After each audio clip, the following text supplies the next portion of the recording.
ಏನ್ರಿ ಭೂಮಿಕಾ ಇಂಥ ಪ್ರಶ್ನೆಗಳನ್ನೆಲ್ಲ ಕೇಳ್ತಾರೆ? ಏನು ಕೇಳಬೇಕು ಏನು ಕೇಳಬಾರ್ದು ಅವ್ರಿಗೂ ಗೊತ್ತಾಗಲ್ಲ, ಏನು ಹೇಳಬೇಕು ಹೇಗೆ ಹೇಳಬಾರ್ದು ಅಂತ ನಮಗೂ ಗೊತ್ತಾಗಲ್ಲ. ಏನು ಗೊತ್ತಾಗುತ್ತೋ ಮೊರೆ?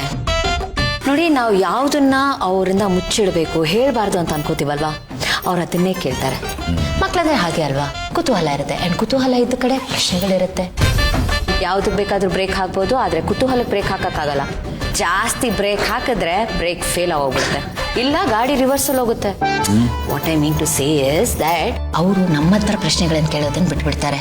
ಅವ್ರ ಪ್ರಶ್ನೆಗಳಿಗೆ ಉತ್ತರ ಕಂಡುಕೊಳ್ಳೋದಕ್ಕೆ ಇನ್ಯಾವುದೋ ಸೋರ್ಸ್ ಹುಡುಕ್ತಾರೆ.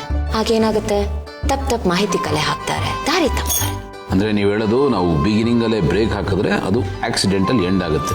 ಕರೆಕ್ಟ್. ಅಂಡ್ ಹಾಗಾಗಬಾರ್ದು ಅಂದ್ರೆ ಮಕ್ಕಳು ಕೇಳೋ ಪ್ರಶ್ನೆಗಳಿಗೆ ನಾವು ಉತ್ತರ ಕೊಟ್ಬಿಡ್ಬೇಕು. ಸರಿ ಯಾವುದು ತಪ್ಪು ಯಾವುದು ಅಂತ ತಿಳಿಸಿ ಹೇಳ್ಬಿಡ್ಬೇಕು.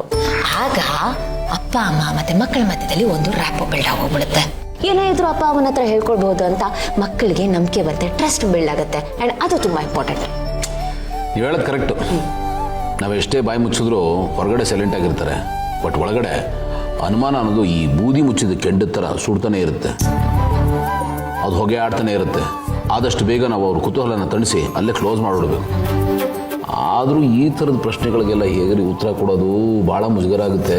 ತಪ್ಪಾಗಿ ಉತ್ತರ ಕೊಟ್ಬಿಟ್ರೆ ಗೌತಮರೇ, ಪರ್ಫೆಕ್ಟ್ ಆಗಿರ್ಬೇಕು ಅಂತೇನಿಲ್ಲ, ಟ್ರೂ ಆಗಿರ್ಬೇಕು. ಹೇಳೋದನ್ನ ಪ್ರಾಮಾಣಿಕವಾಗಿ ಹೇಳಬೇಕು. ಮುಚ್ಚಿಟ್ಟಷ್ಟು ಬಿಚ್ಚಿ ನೋಡೋ ಕುತೂಹಲ ಅವ್ರಿಗೆ ಬಂದ್ಬಿಡುತ್ತೆ, ಅದಕ್ಕೆ ಅವಕಾಶ ಮಾಡ್ಕೊಳ್ಬಾರ್ದು. ಏನೇ ಇದ್ರು ಅದನ್ನ ಕ್ಲಿಯರ್ ಆಗಿ ಹೇಳ್ಬಿಡ್ಬೇಕು ಅಷ್ಟೇ. ನಾವು ಅವ್ರನ್ನ ಚಿಕ್ಕವ್ರು ಅನ್ಕೋತೀವಿ, ಆದರೆ ಅವ್ರ ಮೈಂಡು ಚಿಕ್ಕದಲ್ಲ, ನಮಗಿಂತ ಫಾಸ್ಟ್ ಫಾರ್ವರ್ಡ್ ಕೆಲಸ ಮಾಡುತ್ತೆ. ಜೆನ್ಜಿ ಎಷ್ಟೇ ಆದರೂ ನಮ್ಮದೇ ಅಪ್ಡೇಟೆಡ್ ವರ್ಷನ್ ಅಲ್ವಾ, 106 ಪ್ರಶ್ನೆಗಳು ಹುಟ್ಟುತ್ತೆ.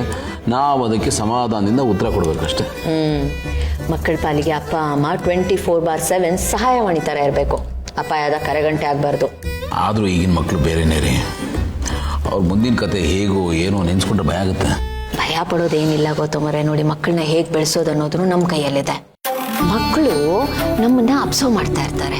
ಮಾತಿಗಿಂತ ನಮ್ಮ ನಡವಳಿಕೆ ಇಂಪಾರ್ಟೆಂಟ್ ಆಗುತ್ತೆ. ನಾವು ಹೇಗೆ ಬದುಕ್ತೀವೋ ಅವ್ರು ಅದನ್ನೇ ಕಾಪಿ ಮಾಡ್ತಾರೆ. ನಮ್ಮ ಮಾತು ಕೇಳ್ತಾರೋ ಇಲ್ವೋ, ಆದರೆ ನಮ್ಮ ಬಿಹೇವಿಯರ್ನ ಅವರು ಸೂಕ್ಷ್ಮವಾಗಿ ಅಬ್ಸರ್ವ್ ಮಾಡ್ತಾರೆ. ಸೊ ನಾವು ಪರ್ಫೆಕ್ಟ್ ಆಗಿದ್ಬಿಟ್ರೆ ಅರ್ಧ ಯುದ್ಧ ಗೆದ್ದಂಗೆ. ಎಷ್ಟು ತಿಳ್ಕೊಂಡಿದ್ದೀರಿ ನೀವು? ಎಷ್ಟೇ ಆದರೂ ಟೀಚರ್ ಅಲ್ವಾ ನೀವು, ನಿಮ್ಗೆ ಇದೆಲ್ಲ ಗೊತ್ತಿರುತ್ತೆ. ಆದರೂ ಸ್ಪೆಷಲ್ ಕ್ಲಾಸ್ ತೊಗೊಂಡಿದ್ದಕ್ಕೆ thank you. You are welcome. Fees ಕೊಡಿ. ಕ್ಯಾಶ್ ಬೇಕಾ ಅಥವಾ ಬೇರೆ ಥರ ಕೊಡಲ? ಲಾಂಗ್ ಡ್ರೈವ್ ಕರ್ಕೊಂಡು ಹೋಗಿ ಅಂತ ಹೇಳ್ತೀವಿ, ನೀವು ನೋಡಿದ್ರೆ. ಲಾಂಗ್ ಡ್ರೈವ್ ಬೇಡ, ಅದ್ರ ಬದಲು ಬೇರೆ ಹೇಗಾದರೂ ಕಾಂಪನ್ಸೇಟ್ ಮಾಡ್ಬೋದಾ? ಇದಕ್ಕೇನು ಕಮ್ಮಿ ಇಲ್ಲ, ಬರೀ ಇದೇ ಆಯ್ತು ನಿಮ್ದು. ಅರೆ, ನಾನು ಬರ್ತೀನಿ. ಏನು ಬೇಡ.